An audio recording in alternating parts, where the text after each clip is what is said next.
Breaking చేస్తున్నాం. రాష్ట్రంలో నీటి సంరక్షణ, భూగర్భ జలాల పెంపు లక్ష్యంగా ఆంధ్రప్రదేశ్ ప్రభుత్వం భారీ కార్యక్రమానికి శ్రీకారం చుట్టింది.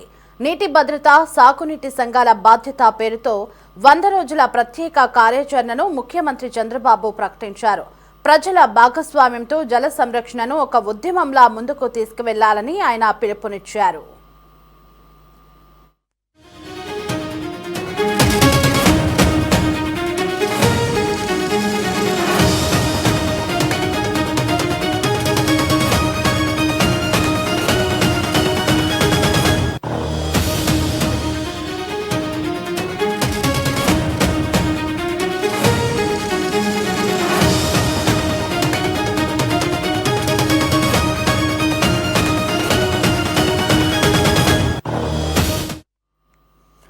ఏప్రిల్ 6 నుంచి జూలై 14వ తేదీ వరకు ఈ కార్యక్రమం కొనసాగుతోంది.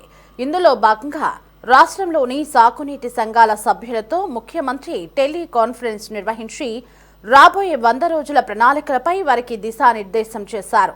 ఈ కార్యక్రమం ప్రారంభ సూచికగా సీఎం చంద్రబాబు ఇవాళ తాడిపత్రి నియోజకవర్గంలోని యాడకిలో జరిగే కార్యక్రమంలో పాల్గొననున్నారు.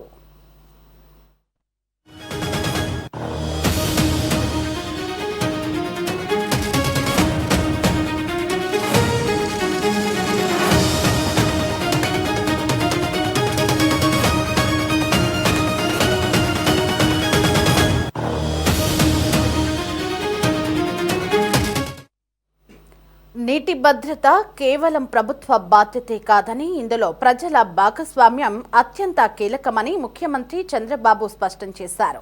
ఈ బృహత్తర కార్యక్రమంలో రాష్ట్రంలోని 60,000 మంది సాగునీటి సంఘాల సభ్యులను భాగస్వాములను చేస్తూ వారికి కీలక బాధ్యతలు అప్పగించారు.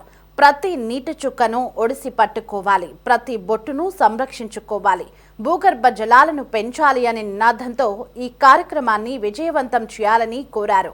ఇక ఇదే అంశానికి సంబంధించి మరింత సమాచారం మా కరెస్పాండెంట్ రామకృష్ణ ఫోన్-ఇన్లో అందించడానికి మనకి అందుబాటులో ఉన్నారు. ఎస్ఆర్ రామకృష్ణ, నీటి భద్రత, సాగునీటి సంఘాల బాధ్యత అనే 100 రోజుల ప్రణాళికకు ప్రభుత్వం శ్రీకారం చుట్టినట్లుగా తెలుస్తుంది. ఇక అందులో భాగంగానే ఈ రోజు సీఎం చంద్రబాబు తాడిపత్రి నియోజకవర్గంలోని యాడకిలో పర్యటించనున్నట్లుగా తెలుస్తోంది. మరి సీఎం పర్యటనకి సంబంధించిన పూర్తి అప్డేట్స్ ఏంటి? దేవి, ఆంధ్రప్రదేశ్ లో నీటి భద్రత, జలవనరుల సంరక్షణ మీద ఏపీ ప్రభుత్వం దృష్టి సారించింది. ఈ నేపథ్యంలో ముఖ్యమంత్రి చంద్రబాబు నాయుడు ఈ రోజు అనంతపురం జిల్లా తాడిపత్రి నియోజకవర్గంలో పర్యటించబోతా ఉన్నారు. యాడికిలో నిర్వహించే నీటి భద్రత, సాగునీటి సంఘాల బాధ్యత కార్యక్రమంలో ముఖ్యమంత్రి పాల్గొని రైతులు, సాగునీటి సంఘాల ప్రతినిధులతోటి సమావేశం కాబోతా ఉన్నారు. ఈ సందర్భంగా జలవనరుల సంరక్షణకు సంబంధించి 100 రోజుల యాక్షన్ ప్లాన్ ను ముఖ్యమంత్రి యాడికి నుంచే ప్రారంభించబోతా ఉన్నారు. ఈ రోజు నుంచి జూలై 14 వరకు రాష్ట్ర వ్యాప్తంగా కూడా నీటి వనరుల పరిరక్షణకు ప్రత్యేక చర్యలు చేపట్టాలని ప్రభుత్వం నిర్ణయించింది. నీటి భద్రతా కార్యక్రమంలో రైతులు, స్థానిక ప్రజలను భాగస్వాములు చేసేలా ప్రణాళిక రూపొందించారు. ప్రభుత్వం ఈ కార్యక్రమాన్ని గ్రామ స్థాయికి తీసుకువెళ్లే దిశగా అడుగులు వేస్తా ఉంది. ముఖ్యంగా 60,000 మంది సాగునీటి సంఘాల సభ్యులకు సంబంధించినటువంటి వాళ్ళ ద్వారా జల సంరక్షణ చర్యలు అమలు చేయాలని భావిస్తోంది. వర్షపు నీటిని నిల్వ చేయటం, చెరువులు, కాలువలు, వాగులు, నీటి వినియోగంపై అవగాహన పెంపు వంటి అంశాల మీద ప్రధానంగా దృష్టి పెడతారు.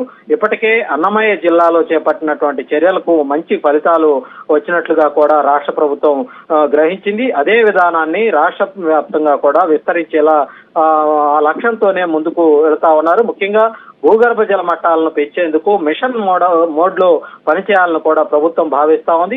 వేసవి కాలంలో కనీసం 6 మీటర్ల లోతులో, వర్షాకాలం అనంతరం 3 మీటర్ల లోతులో భూగర్భ జలాలు అందుబాటులో ఉండేలా కార్యాచరణ రూపొందించినట్లు అధికారులు చెప్తా ఉన్నారు. సమగ్ర నీటి వినియోగంతో పాటు సాధ్యమైనంత ఎక్కువ వర్షపు నీటిని ఒడిసిపట్టే విధంగా ప్రణాళిక అయితే సిద్ధం చేయడం జరిగింది. భవిష్యత్తులో నీటి అవసరాలు మరింత పెరగనున్నటువంటి నేపథ్యంలో ప్రభుత్వం ముందస్తు చర్యలకు ప్రాధాన్యత ఇస్తా ఉంది. నీటి వనరుల పరిస్థితిని రియల్ టైంలో పర్యవేక్షించేందుకు ఇప్పటికే అవేర్ 2.0 వ్యవస్థను తీసుకొచ్చినటువంటి ప్రభుత్వం దాని వినియోగాన్ని మరింత విస్తరించాలన్నటువంటి దిశగా కసరత్తు అయితే ప్రారంభించింది. ఈ రోజు యాడికిలో సాగునీటి సంఘాలతో జరిగే సమావేశంలో ముఖ్యమంత్రి చంద్రబాబు నాయుడు నీటి సంరక్షణ, సాగునీటి నిర్వహణ, రైతుల భాగస్వామ్యం వంటి అంశాల మీద మరింత స్పష్టంగా దిశానిర్దేశం చేయబోతా ఉన్నారు. రాష్ట్రంలో నీటి భద్రతను ప్రజా ఉద్యమంగా మార్చే దిశగా ఈ కార్యక్రమం కీలకంగా మారబోతుందని కూడా అటు అధికారులు అయితే భావిస్తా ఉన్నారు. ఇది మొత్తానికి ఈ రోజు ముఖ్యమంత్రి పర్యటనకు సంబంధించినటువంటి ప్రధానమైనటువంటి కార్యక్రమం వివరాలు. దేవి, థ్యాంక్స్ ఫర్ ది అప్డేట్స్.